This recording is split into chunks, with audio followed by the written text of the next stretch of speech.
What's up, guys? We got chapter 6, Making War and Republican Government. You have your key terms in blue here. We're going to start with the American Revolution, talk about these three battles, look at women after the war, and then we're going to get into government, starting with the Articles of Confederation and eventually leading up to the Constitution. So, at the beginning of the war, the Americans and the British are fighting. This is the American Revolution, and they both have strengths and weaknesses. Britain has a much bigger population. In fact, they have 11 million people compared to about 3 million people that the Americans had in terms of the war. They also have immense resources because of the Industrial Revolution. They had the most powerful navy in the world at that point. And they also hired Germans to fight for them. These become known as Hessians. In addition, the British also have people in the colonies who are loyal to Britain and are willing to fight for the British cause, and Native Americans who also allied with the British, who, despite the Americans because they had taken their land. Now, some of the weaknesses of the British were that the Haitians fought for money, not for pride for Britain. The Haitians were there to get a paycheck, not to die. So anytime they saw their lives threatened, they would surrender. There was also the problem of distance. If Britain wanted to issue a law or wanted to issue some form of military orders, they had to wait a good amount of time for those orders to go from Britain to the U.S. And they were also fighting in unknown land. So those were some of the weaknesses. In terms of the Americans, some of their strengths, they were fighting at home. They fought for patriot pride.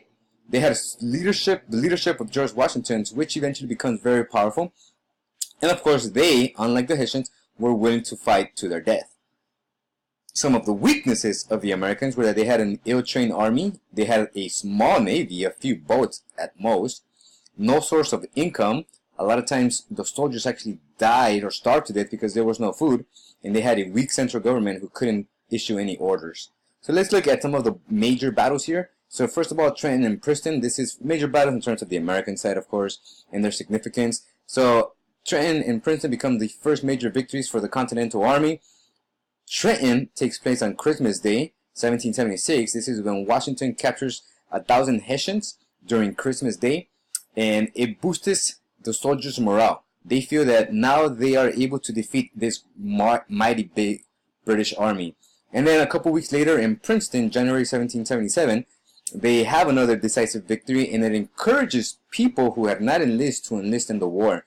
So Trenton kept soldiers in the war. Princeton encouraged others to join the war. Here's a very famous picture, George Washington crossing the Delaware. A few flaws with this picture. I seriously doubt that the ice was this thick. There was not an American flag at that point, since the American country didn't really have the 13 states yet. But there he is, crossing, going into Princeton, and then at Trenton, and then at Trenton, this is where he defeats the Hessians. So the American soldiers feel like they could now be able to defeat the American army. Let's look at the second battle of Saratoga. So Saratoga, I'm actually going to come back to this slide in a minute, but just to kind of get an idea, this is Saratoga. It's in New York. So we have Canada over here, and we have Philadelphia over here, and the West is over here. So just to kind of get an idea. So the colonists wanted, or the British wanted to launch a decisive victory in Saratoga, but the colonists prevented them from doing so. Minutemen actually defeated the British forces west of Saratoga, further lifting the spirits of the colonists. And General John Burgoyne, who was supposed to be the leader of this three-pronged attack on the Americans, eventually surrendered on October 1777. After this battle, this is a huge part here. France now realized that the colonists could actually defeat this great British army, so they allied with the colonists. And that turns the tide of the war. So the British were supposed to come from the north, from the west, and from Pennsylvania, but only Burgoyne, coming from the north, actually reached Saratoga, and because he did not get the help from the west or the south, he eventually was defeated. So, again, this launches France to make an alliances with the Americans. This becomes known as the Treaty of Alliance, or sometimes known as the Franco-American Alliance. So colonists in France become military allies. France was to recognize the U.S. as an independent country, not British colonies, and the U.S. was in turn to recognize land by the French and the West Indies. The Treaty of Alliance also stated that the alliance was to last forever. In essence, Britain and the colonies, or the U.S., eventually were supposed to become BFFs. They didn't necessarily happen, but we'll see what happens later. Next major battle was Yorktown. So the British generals were actually being very successful in the South, and they had conquered a lot of the South.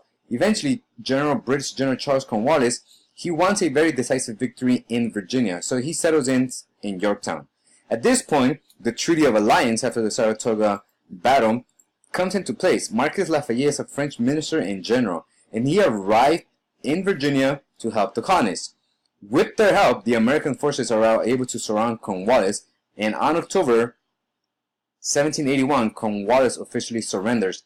And by then, the fighting part of the war was pretty much over. And yeah, there were some skirmishes here and there, but the British pretty much surrendered at that point. So here's kind of a map, kind of gives you an idea. So this is Yorktown. You have the French Navy, preventing Cornwallis from either accepting any more resupplies or escaping.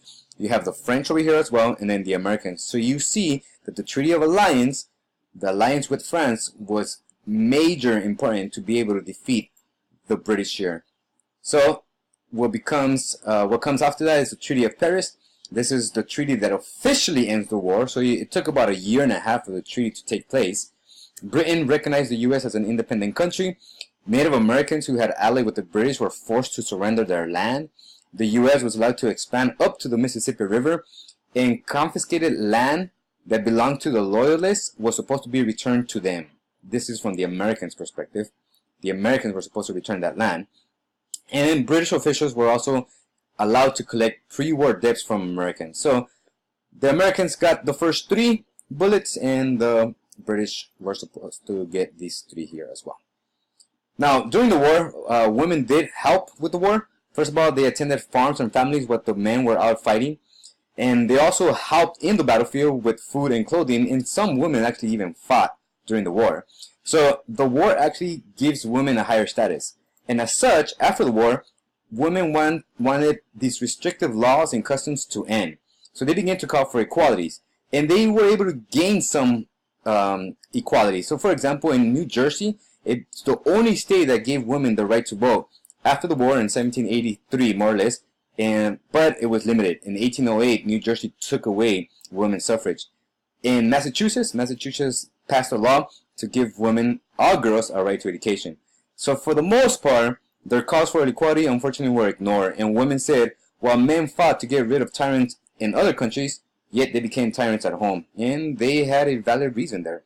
So now that the war is over, the Americans need to establish laws to govern their own country.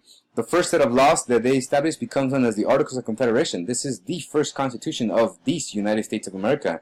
The Articles of Confederation had strengths and weaknesses. Right off the top, it established a functioning government. Congress had the power to declare war. They were able to make treaties. This is why they were able to end the war, the Treaty of Paris. Congress had the right to borrow and print money to be able to provide for the needs of the country. 9 out of 13 states were needed to approve any law. This kind of becomes known as a 2/3 law a little bit later. And they also established a way to change or amend a law or laws. So that's just some of the strengths. Some of the weaknesses was that even though they were able to make laws, they were unable to enforce those laws. They couldn't tax, and this comes because of the whole taxation without representation coming from the American Revolution. So it was difficult to deal with fiscal means economic problems.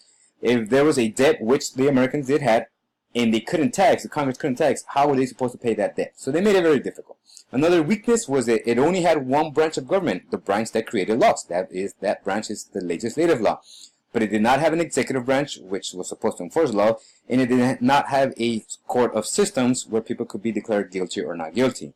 Another weaknesses was it required all 13 states to change a law. So the positive was that there was a way to change the law. The negative was that all 13 states needed to agree with that, and that was unlikely to happen. Each state did have one vote, which becomes a weakness a little bit later. And here's the biggest one. It established a weak central government, and we're going to come back to that time and time again. Now, another issue that they had to deal with was slavery. Prior to the war, southern states had slave laws, and slaves were considered property.